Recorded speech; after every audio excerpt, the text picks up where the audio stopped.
Ang babaeng ito ay nanganak ng mahigit sa 100 na bata. Ngunit wala ni isa sa kanila ang nabuhay ng lampas sa 12 taong gulang. At ang babae ay hindi nalulungkot, bagkus ay masaya pa.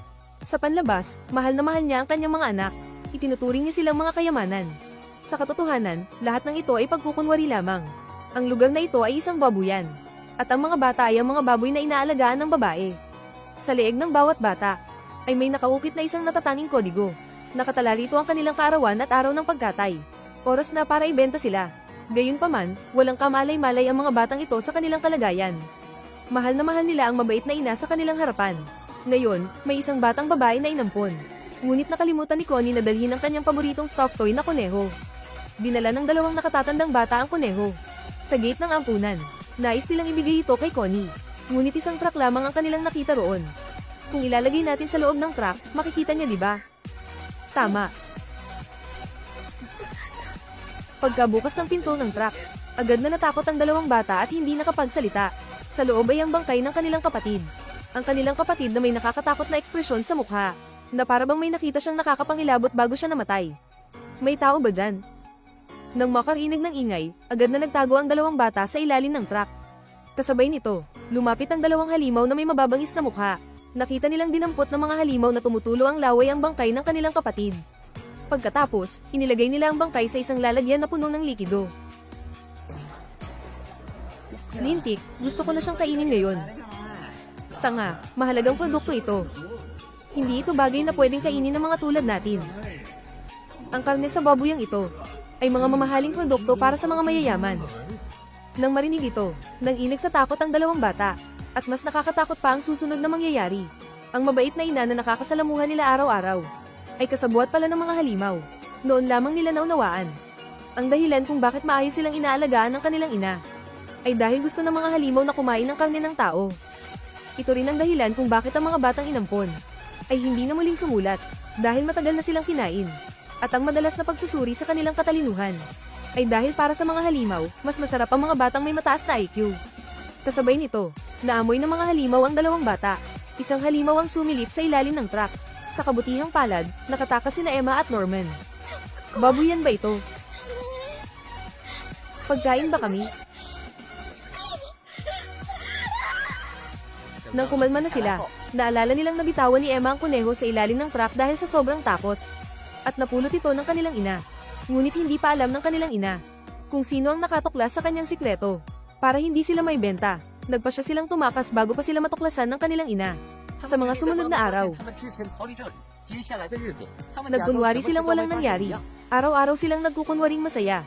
Palihim na sinimulan ni Emma at Norman na suriin ang lugar. Para makatakas, kailangan nilang lagpasan ng mataas na pader na nakapalibot sa babuyan. Hindi ito mahirap para sa kanila. Kailangan lang nilang iwasan ang mga mata ng kanilang ina para madali silang makatakas. Ngunit hindi ganoon kadali ang lahat. Isang araw, habang naglalaro sila ng taguan, may isang batang nawala sa kagubatan. Sinasadya ng kanilang ina na sa harap ng lahat. Buksan ang kanyang relo de bulsa. Para bang pinapagana niya ang isang tracking device. Mabilis niyang natagpuan ng batang nawala sa malawak na kagubatan. Paano niya natukoy agad ang lokasyon ng bata? Hindi nila inaasahan na may nakatanim na tracking device sa katawan ng bawat bata. At ang ginawa ng kanilang ina ay parang isang babala sa kanila. Walang sino man sa inyo ang makakatakas. Hindi nagtagal, pinaghihinalaan na ng ina sina Emma at Norman. Bakit Emma, parang hindi maganda ang pakiramdam mo? Nang makita ang nakakatakot na tingin ng ina, mabuti na lang at hindi natakot si Emma. Wala po ito, ina. Iniisip ko lang po na malapit na akong umalis sa ampunan. Kaya medyo nalulungkot lang po ako. Gusto mo ba rito, Emma? Gustong-gusto ko po ang ampunan at kayo. Kumusta na po si Connie? Kahit alam niyang patay na si Connie, sinadya pa rin itong itanong ni Emma. Umaasa siyang magising ang konsensya ng kanyang ina. Higit sa lahat, gusto niyang makuha ang kontrol sa usapan. Si Connie, naaalala ko pong sinabi niya na kapag lumaki na siya, gusto rin niyang maging isang mabuting ina tulad ninyo.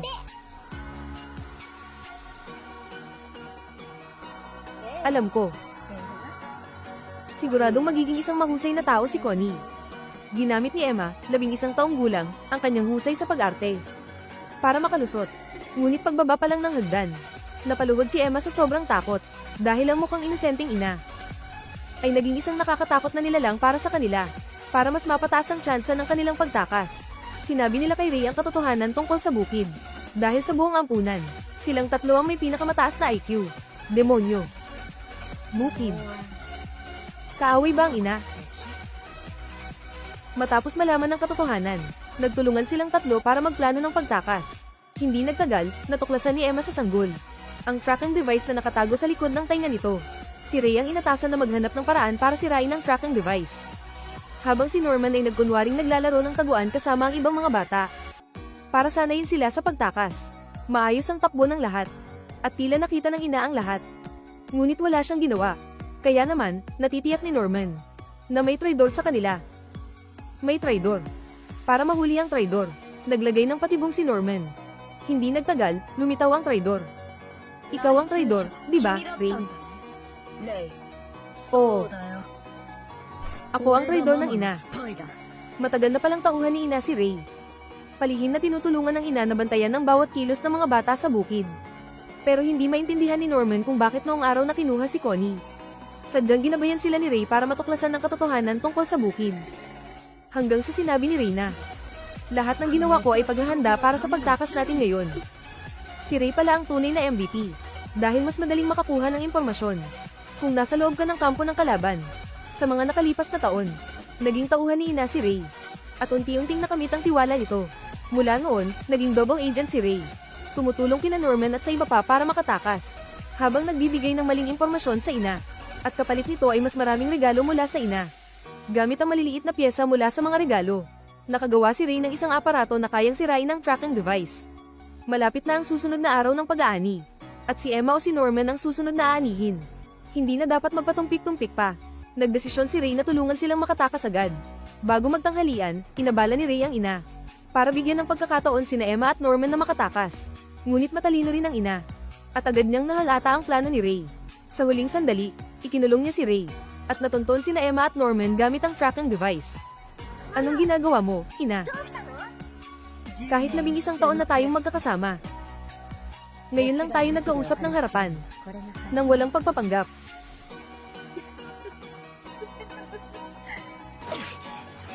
Tumakbo ka, Norman, dahil wala na silang pag-asa pang makatakas. Ibinigay ni Emma ang pagkakataon kay Norman, at buong lakas niyang pinigilan ng ina. Ngunit agad na nabali ng ina ang kanang paa ni Emma.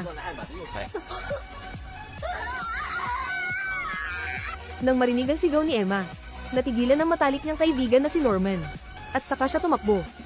Nang makaakyat si Norman sa mataas na pader, nalaman niya na hindi pala ganoon kadali ang lahat. Sa likod ng mataas na pader ay isang malalim na bangin na nakapalibot sa bukid. Imposibleng makatakas maliban na lang kung tutubuan ka ng pakpak, dahil sa nakitang kawalan ng pag-asa. Sumuko na si Norman sa pagtakas.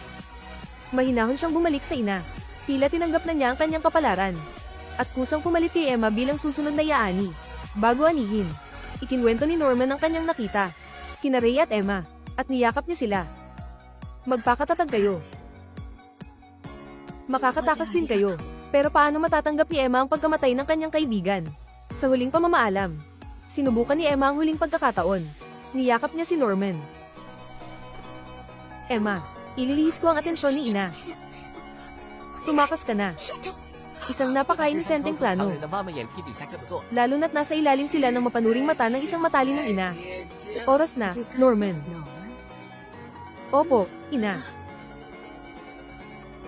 Sandali. Para mabigyan ng pagkakataong makatakas si Emma, inani si Norman bilang pagkain ng mga demonyo. Matapos mawala si Norman, nawalan ng pag-asa si Emma. Sumuko na rin si Ray sa pakikipaglaban. Napuno ng kawalan ng pag-asa ang buong bukid. Nakita lahat ito ng ina. Lumipas ang mga araw, at mabilis na dumating ang susunod na araw ng pag-aani. At sa pagkakataong ito, si Ray ang yaani. Sa bisperas ng paglabas ni Ray, natagpuan ni Emma si Ray. Hindi ka pa ba sumusuko? Siyempre, paano ako basta-basta susuko? Nagkataon lang, hindi rin ako sumusuko. Isang palabas lang pala ang lahat para kay nanay, para mawala ang kanyang pagbabantay. At habang wala si Norman, lihim na kumilos si Emma. Ikinwento niya sa ibang mga bata ang katotohanan tungkol sa bukid. At nagplano ng pagtakas, palihim silang sinanay. Para makatakas ang lahat ng mga bata, kailangan ni Ray na magsakripisyo. Sunugin ang ampunan at ang sarili niya. Ito lang ang paraan para mapigilan si nanay. Dahil mahalagang produkto siya. Hindi siya maaaring pabayaan ni nanay. Huwag, tumigil ka. Ray. Pagdating ni nanay, nilamon na ng apoy ang kainan. Si Emma na lang ang umiiyak doon. Tulong nanay, Ray. Nasa loob pa si Ray. Nang malaman na mawawala ang mahalagang produkto, unang beses na nataranta si nanay. Kinuha niya ang tracking device. Nakita niya si Ray na nasa gitna ng apoy. Dali-dali niyang pinatay ang apoy. Pero sobrang laki ng apoy. Hindi niya ito mapatay. Paglingon niya, wala na si Emma. Gamit ang tracking device, nakakita siya ng dagwang tenga sa dulo ng pasilyo. Para makatakas sa tracking device, pinuto ni Emma ang sarili niyang tenga. Doon lang niya napagtanto na naloko siya. Habang nagtitiis ng sakit, pinangunahan ni Emma ang mga batang mas matanda. Tumakbo papunta sa kagubatan. Ginamit nila ang ginawa ni Ray para sirain ang tracking device sa kanilang mga tenga. Biglang sumulpot si Ray sa grupo. Ilang minuto bago iyon, pagkasindi ni Ray ng apoy, pinigilan siya ni Emma. Pagkatapos, nilagyan niya ng ham at bacon ang damit niya para magamoy sunog na karne. Kaya nila naloko ang matalinong si nanay. Nang mapagtanto ni nanay, nakaakyat na ang mga bata sa mataas na pader. At sa ilalim nila ay bangin. Buti na lang, noong nabubuhay pa si Norman. Ikinwento niya ito sa lahat. At hinanap ang pinakamagandang daan para makatakas. Matapos ang maraming pagsasanay, naging bihasa ang mga bata sa paggamit ng lubid para ihagis sa kabilang bahagi ng bangin. Matagumpay nilang nahila ang lubid. Pagkatapos, gumamit sila ng hanger para bumaba sa bangin. Isa-isa, si Emma na lang ang natira. Nakarating na rin si nanay. Paalam nanay. Huwag mo akong iwan, Emma. Mga minamahal kong anak.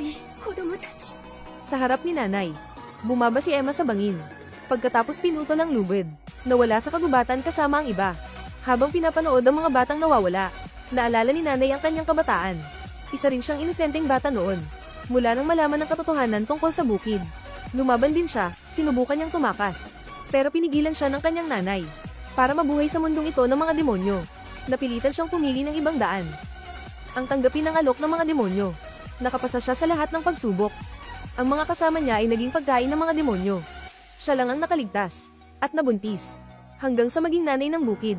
Pagkalipas ng maraming taon, nalaman niya na si Ray pala ay tunay niyang anak.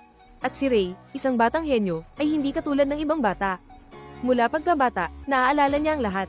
Mula pagkabata, alam na niya ang tungkol sa bukid. Dahil alam niyang ang babaeng nasa harap niya ay ang kanyang ina. Tumaya siya na ililigtas siya ng kanyang ina. Nanay, bakit mo ako ipinanganak? Hindi alam ni nanay kung paano sasagutin ang tanong ni Ray. Gusto rin pala niyang makatakas si Ray. Kaya niya sila sinanay ng ganoon kahigpit. Para lang mabuhay sila. Sana mas matagal ko pa kayong nakasama. Tahimik niyang itinago ang lubid ng mga bata. Binura ang mga bakas ng kanilang pagtakas. Gusto rin sana niyang sumama. Pero hindi niya magawa, dahil may chip na nakatanim sa kanya. Sisubog ito kapag umalis siya. Gumaan ang kanyang pakiramdam. Ngumiti siya at nagpaalam sa mga bata. Mag-ingat kayo. Ingat sa paglalakbay.